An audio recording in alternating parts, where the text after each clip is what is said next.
Bonjour. Alors, je prends le temps de vous faire un petit complément parce qu'on a manqué un petit peu de temps vendredi et j'aimerais voilà, vous donner quelques éléments complémentaires avant votre interro de la semaine prochaine. Tout d'abord, la correction de l'introduction au sujet La technique est-elle contre nature sera postée dans le Padlet dans le week-end, donc aujourd'hui ou demain. Vous aurez donc la correction détaillée, regardez comment j'ai procédé pour cette correction. Deuxièmement, les élèves auxquels je n'ai pas rendu leur introduction corrigée la recevront via un autre professeur auquel je donnerai les copies lundi pour que vous puissiez voir comment encore vous améliorer par rapport à ça. Je vais également mettre sur le Padlet, donc regardez, surveillez ça, je vais mettre la correction des exercices. Vous vous souvenez, je vous avais donné un certain nombre d'exercices sur les questions de nature et de technique et nous n'en avions corrigé en classe qu'une partie. Donc je mets la totalité de la correction sur le Padlet. Regardez les notions en jeu, comment elles sont dégagées, les exemples, et servez-vous de ces exercices dans votre réflexion. Ensuite, vraiment le véritable objet de ma vidéo, c'est de revenir sur la troisième partie de notre sujet que j'ai dressé un petit peu rapidement en cours, en tout cas pour les terminales A, mais bien sûr les terminales B, vous êtes également conviés à réécouter cette présentation. Donc je rappelle le plan dans son ensemble, hein. Nous nous interrogeons, nous cherchons à savoir si la technique est contre nature. Grand 1, nous répondons par la doxa, l'opinion communément répandue sur le sujet, à savoir oui, oui, vous ne le faites pas figurer dans le plan, hein, mais la technique est bien naturelle à l'homme. Il semblerait que l'homme soit par nature un être technicien. Petit 1, le corps humain est naturellement technicien. Vous avez ici l'exemple de la main et c'est le texte 1 défendu par Aristote. Deuxièmement, la technique se présente comme le prolongement de la nature pour l'homme. Ici, vous pouvez faire référence au texte 2, c'est le texte de Descartes. Hein. En étudiant les lois de la nature, eh bien, par ces techniques, cela permet à l'homme de vivre dans une nature qui lui est sinon plutôt hostile. Troisième sous-partie, l'homme se définit comme homo faber, c'est-à-dire homme capable de fabriquer. Fabriquer quoi? Eh bien, fabriquer ses outils. C'est la thèse défendue par Henri Bergson dans un ouvrage qui s'appelle L'évolution créatrice. Ce texte, vous ne l'avez pas dans le corpus de texte. Si vous avez le temps, je vous invite à le trouver. Vous trouverez cela assez rapidement sur Internet. Donc, c'est l'idée que l'homme est un homo faber. Et c'est ce qui le caractérise, un être capable de fabriquer ses propres outils. Grand 2, nous allons voir comment la technique éloigne l'homme de la nature. Autrement dit, la technique relève du champ de la culture et non plus de la nature. Petit 1, tout progrès s'accompagne d'une perte de connaissances naturelles ou de compétences naturelles. C'est Rousseau qui défend cette idée dans le texte 3, discours sur l'inégalité, les fondements de l'inégalité parmi les hommes. Texte 2, sous-partie 2, la technique fait sortir l'homme de la nature, fait sortir l'homme de l'état naturel et le fait entrer dans le domaine de l'histoire. Ici, je vous proposais un texte de Michel Tournier, enfin, c'est un roman qui s'appelle Vendredi ou les limbes du Pacifique. Donc ce texte ne fait pas partie de votre corpus de texte, mais encore une fois, vous pouvez facilement trouver un résumé qui vous le présente sur Internet. Et ça vous montre aussi qu'on peut ici construire une partie uniquement à partir d'un argument qui est tiré d'un exemple littéraire. Troisième sous-partie, la technique moderne est un danger pour l'homme et la nature. La technique devient une menace pour l'homme et pour le vivant. Il s'agit donc ici de convoquer le texte de Hans Jonas, c'est le texte 5 de votre corpus de texte. Et nous allons pouvoir ensuite aborder la troisième grande partie, Dans cette partie, donc, nous allons porter un regard un petit peu différent sur le problème. Au lieu de chercher de manière assez traditionnelle à opposer technique et nature, nous allons commencer par montrer que la technique est maintenant devenue le milieu naturel de l'homme. Petit 1, la technique est donc la nouvelle nature pour l'homme. C'est le texte ici et l'argument de Hannah Arendt, hein, le texte 6. Pour Hannah Arendt, nous sommes entourés d'une technique qui maintenant nous demande de nous adapter à elle. Donc Arendt prend l'exemple de la machine. Elle fonde son argument sur la distinction entre l'outil qui, lui, reste au service de l'homme, est créé pour l'homme et par l'homme, et la machine qui se distingue de l'outil parce qu'elle a une capacité d'autonomie et qui va imposer à l'homme son rythme et qui va modifier le rythme, y compris le rythme du corps humain, du corps de l'homme au service de la machine. Donc ici, on assiste vraiment à un renversement complet. L'outil que l'homme a créé pour son service, la machine, vient se renverser, vient renverser cette proposition, puisque c'est maintenant l'homme qui devient qui rentre dans une forme de dépendance à la machine. Donc j'ai pu expliquer que Hannah Arendt avait un propos politique, puisque pour elle, on voit bien le lien ici avec la notion de travail, en particulier le travail lorsque il est répétitif et il est source de contraintes pour l'homme. On voit bien le lien entre la notion de travail qui asservit, qui rend l'homme serf, c'est-à-dire qui rend l'homme esclave de la machine. Hannah Arendt ici développe un propos politique. Donc c'était le texte 6.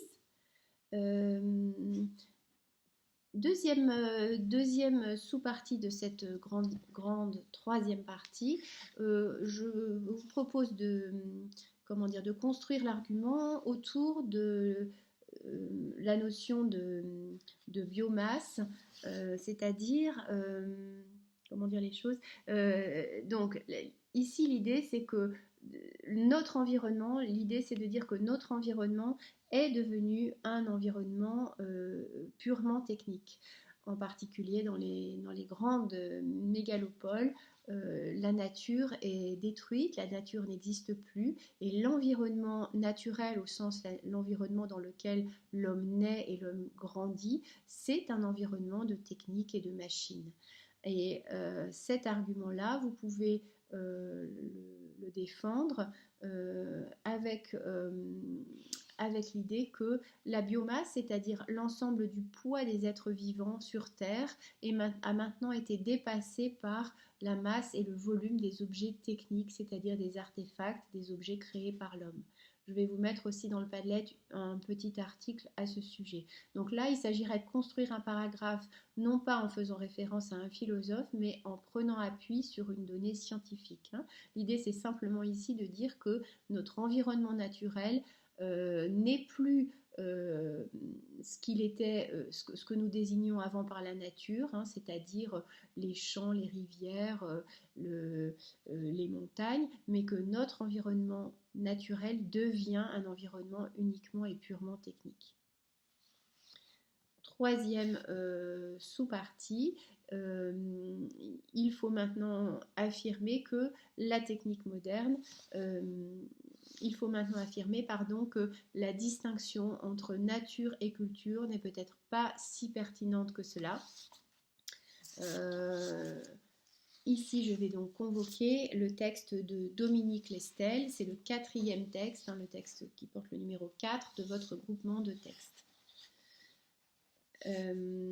Donc Lestel défend la thèse selon laquelle l'opposition habituelle entre culture et nature est périmée. Pour lui, il n'y a plus lieu d'opérer cette distinction-là. Si vous le voulez bien, je vais vous lire donc une partie de ce texte en vous en faisant le commentaire, puisque vous n'avez pas eu le temps d'avoir un retour sur ce texte en classe. Dans la pensée occidentale, nature et culture constituent classiquement les deux termes d'une opposition fondamentale et irréductible. L'homme est par essence un animal de culture, ce qui non seulement le distingue de tout animal, mais le distingue suffisamment pour le faire sortir de l'animalité. Cette vision de l'homme est corrélative d'une façon de se représenter l'animal comme une espèce de robot autonome, plus ou moins intelligent, mais fondamentalement programmé a priori. Alors ici, c'est donc la première partie du texte. Le texte va s'articuler en trois parties. Première partie, vous avez compris que Lestel ici avance la doxa, l'idée communément répandue sur le sujet. Ce n'est pas la thèse à laquelle il souscrit. Il commence par affirmer la doxa pour mieux s'en démarquer et pour mieux avancer sa propre conception des choses. Donc, à quoi vous voyez qu'ici il ne souscrit pas à cette idée? Eh bien parce qu'il dit, dans la pensée occidentale, nature et culture constituent classiquement, l'homme est par essence un animal de culture. Ici, on voit bien qu'il est en train d'exposer une autre thèse. La deuxième partie de ce texte qui va commencer par « Je soutiens la thèse selon laquelle » marque très clairement l'opposition. Donc, première partie de ce texte, quelle est la doxa sur la question? Eh bien, la doxa, c'est qu'en Occident, on opère une distinction absolument essentielle, irréductible, comme s'il n'y avait aucune porosité des frontières entre culture et nature. Soit un fait est culturel, auquel cas il appartient à l'homme, il est humain, soit un fait est naturel, et dans ce cas, on est dans le registre de l'animal. Voilà ce qu'il est habituellement dit sur le sujet. Est-ce que vous voyez ici à quel philosophe Lestel fait référence? Ici, il fait très clairement référence à la pensée cartésienne, c'est-à-dire à la pensée défendue par Descartes. C'est Descartes qui opère cette distinction et présente l'homme comme un animal, certes, mais un animal doué de raison. Et c'est donc ici la conception habituelle sur le sujet. Vous auriez d'un côté l'homme qui possède la culture, donc c'est ce qui est du côté de l'acquis. Par culture, on entend toutes les connaissances qu'il va pouvoir acquérir, qu'il va pouvoir transmettre. Et ça s'opposerait à la nature qui, elle, caractériserait l'animal, qui serait donc guidé, dirigé par uniquement ses instincts.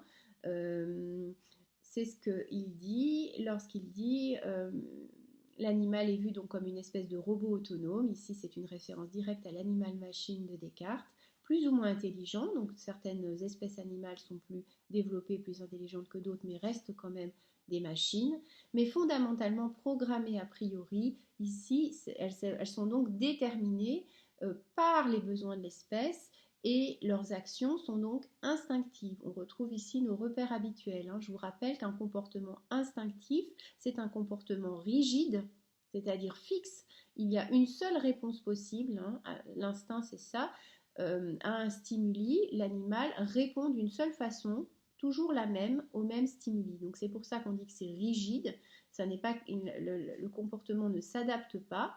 Et les autres caractéristiques qui définissent encore la notion d'instinct sont l'idée que l'instinct est là pour servir les besoins de l'espèce et non pas l'individu. Contrairement à l'homme, donc, qui lui est capable d'acquérir des connaissances, est capable de les transmettre aussi. Donc c'est ce qu'on appelle la culture. Bon. Maintenant, nous engageons donc dans la deuxième partie du texte. Il s'agit dans cette partie de l'opinion, de la thèse défendue par Dominique Lestel. Donc, je soutiens la thèse, ici c'est très clair, il annonce, je soutiens la thèse selon laquelle, loin de s'opposer à la nature, la culture est un phénomène qui est intrinsèque au vivant. Intrinsèque, ça veut dire qui fait partie de l'essence du vivant, qui est à l'intérieur du vivant, qui est constitutif du vivant. Voilà. Donc, je soutiens la thèse selon laquelle la culture est un phénomène intrinsèque au vivant. à tout le vivant, tout le monde vivant, intrinsèque au vivant, dont elle constitue, donc la culture constitue une niche particulière, un lieu particulier, hein, qu'on en trouve les prémices dès les débuts de la vie animale. Les prémices, c'est-à-dire les débuts, en quelque sorte, les toutes premières notions de culture existent en fait dès le début de la vie animale pour Lester. Et que le développement de ces comportements permet de comprendre comment un authentique sujet a émergé de l'animalité. Autrement dit, ici, c'est vraiment très important. Vous voyez que Lester est en train de dire qu'on peut parler à propos de l'animal de sujet. Et pourquoi on peut parler à propos de l'animal de sujet? Eh bien, c'est parce que pour lui, le monde animal intègre en son sein, dès le départ, la notion de culture. Troisième partie du texte, il va ici donc déployer son argumentation et nous expliquer ce qu'il entend par culture. Il ne s'agit naturellement pas de considérer que les animaux sont tous des espèces d'humains. Donc attention, il réfute une opposition qu'on pourrait lui faire, une objection qu'on pourrait lui faire. Il réfute par avance cette objection en disant « Je ne suis pas en train de dire que les animaux sont des humains et qu'il s'agit de la même chose ». La question est ailleurs. Alors, on se demande où est cette question? Quelle est la question qu'il veut soulever? La question est ailleurs, en particulier dans la nécessité face à laquelle nous nous trouvons désormais de devoir penser le phénomène culturel dans une perspective évolutionniste et pluraliste, et non plus poussée par la volonté de dégager le propre de l'homme une fois pour toutes. Ici, autrement dit, il est en train de dire que l'intérêt n'est pas forcément d'essayer de faire ressortir la spécificité de l'homme, d'essayer de distinguer l'homme, d'essayer de caractériser l'homme. Ici, il fait allusion à la démarche de Descartes. C'est Descartes qui a voulu, mais pas seulement lui, mais en tout cas, vous avez étudié un texte de Descartes, donc vous savez que c'est... Vous savez que ici, il fait allusion à Descartes. L'idée pour lui n'est plus de savoir comment établir la spécificité de l'homme, comment distinguer l'homme, mais finalement d'avoir une perspective de l'évolution de toutes les espèces, de comprendre comment nous nous inscrivons dans l'évolution de ces espèces. Il ne faut plus penser la culture en opposition à la nature, autrement dit comme c'était fait jusque-là, mais prendre conscience de la pluralité des cultures chez les créatures d'espèces très différentes. Autrement dit, ici, il est en train d'affirmer que toutes les créatures vivantes possèdent une forme de culture et que les animaux comme les hommes, en tout cas, il n'y aurait pas de différence de nature entre l'homme et l'animal, et que l'animal aussi est capable d'avoir une culture, c'est-à-dire d'apprendre, de modifier son comportement, de sortir de ce comportement rigide, fixe, au service de l'espèce et commun à tous les individus de la même espèce, c'est la façon dont on avait défini l'instinct, mais au contraire d'avoir des comportements régis par la culture, c'est-à-dire d'être capable d'apprendre et de transmettre leurs apprentissages. Alors, je récapitule. Donc, les thèmes abordés par ce texte sont les notions de nature, de culture, d'instinct, d'homme et d'animal. La thèse défendue par ce texte est la suivante. Il ne faut plus opposer culture et nature comme on l'a fait dans les siècles précédents. Il n'est plus question d'opérer une distinction radicale et définitive entre l'homme et l'animal. L'animal est lui aussi un être capable de culture. Il existe donc des cultures animales que des apprentissages que les animaux peuvent se transmettre d'individu à individu au sein d'une même espèce. Alors les exemples qu'on pourrait donner pour illustrer cette thèse, puisque malheureusement il ne mentionne pas d'exemple dans son texte, mais les exemples sont nombreux, notamment l'acquisition de comportements chez les singes au Japon. Maintenant on trouve des singes qui nettoient leurs fruits par exemple avant de les manger. Je pourrais aussi vous poster une vidéo de primates aussi qui forgent des outils. Alors ce sont des outils qui certes sont rudimentaires, mais il y a maintenant, ce sont des singes aussi, hein, des grands singes qui construisent des outils pour être plus efficaces. Donc ça voudrait dire qu'ils sont capables d'accéder à ce qu'ils souhaitent accéder par la médiation de l'outil. Eh bien, je crois que je vous ai dit tout ce que j'avais à vous dire sur ce sujet. Non, comment ce texte répond-il au projet, au sujet qui est le nôtre? Eh bien, donc ici, nous serions donc dans la troisième partie, petit 3 de notre sujet, et nous dirions que la distinction opérée par le sujet, à savoir que technique et nature seraient deux termes opposés, n'a pas de sens et qu'il faut envisager maintenant de penser le monde animal comme un monde capable de culture. Donc voilà, pour la conclusion, vous reprendriez bien sûr classiquement les 3 grandes parties en introduisant peut-être votre conclusion par quelque chose comme en conclusion, nous avons montré que tout d'abord, ensuite, enfin, et puis vous résumez, vous synthétisez les arguments qui ont été donnés. Quand vous synthétisez ces arguments, veillez à ne pas reprendre la formulation identique à celle de vos parties, sinon c'est assez ennuyeux. Donc vous devez faire un effort pour formuler les choses différemment. Je vous rappelle et je vous engage vivement à consulter le site des dictionnaires de Caen. Vous tapez dictionnaire des synonymes de Caen, comme la ville, hein, C-A-E-N. C'est un dictionnaire extrêmement complet qui vous permet de trouver de nombreux synonymes pour les mots. Faites attention à utiliser les mots qui conviennent. Et ainsi vous récapitulez votre démarche argumentative. Et alors comment est-ce qu'on va finalement conclure? Comment est-ce qu'on va affirmer notre position en concluant? Eh bien on va simplement dire, soulever l'idée que pour l'homme, la technique est un état naturel, puisque l'homme est destiné à utiliser les techniques pour pouvoir survivre dans une nature qui lui a quand même toujours été hostile, et puis peut-être faire une petite ouverture sur les dangers de la technologie, donc peut-être la nécessité de retrouver un fonctionnement plus éthique dans notre utilisation des technologies. J'espère que cette conclusion et l'ensemble de ce projet de dissertation sont clairs pour vous. Je vous invite, n'hésitez pas à me contacter là dans la semaine si vous avez des questions. Et sinon, je vous souhaite bon travail et bon courage.